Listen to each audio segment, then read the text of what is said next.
Remember, you can reuse transfer tape as long as it's sticky and still adhering to your vinyl.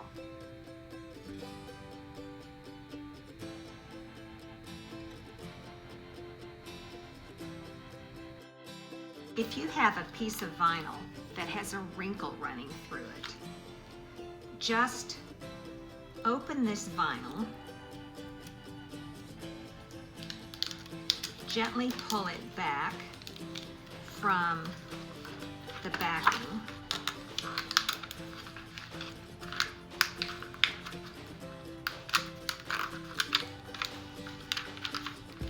like this, down to where your wrinkle was, and get your squeegee and just smooth out that wrinkle. Do this slowly and carefully and work from one edge to the other. Your mat isn't as sticky as it used to be. Use painter's tape to help adhere vinyl to your mat. Before applying vinyl to a stainless steel mug, be sure to clean the surface with either Windex or Awesome from the Dollar Tree or denatured alcohol. You just want to make sure to remove any grime or fingerprints that might be on it before you apply.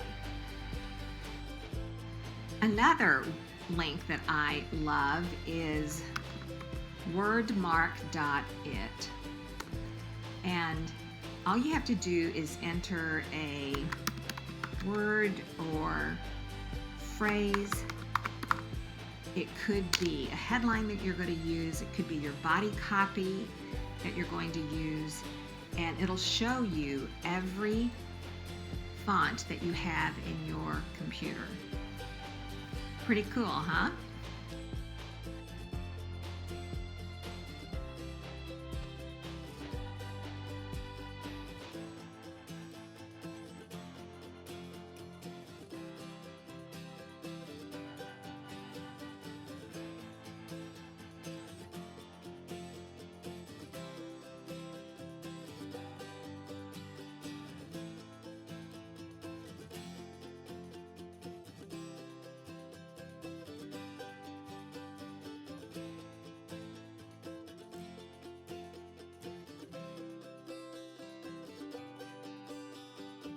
For more tutorials like this, just subscribe to our YouTube channel and remember to hit the bell to be notified of all new tutorials. Thanks again, everyone.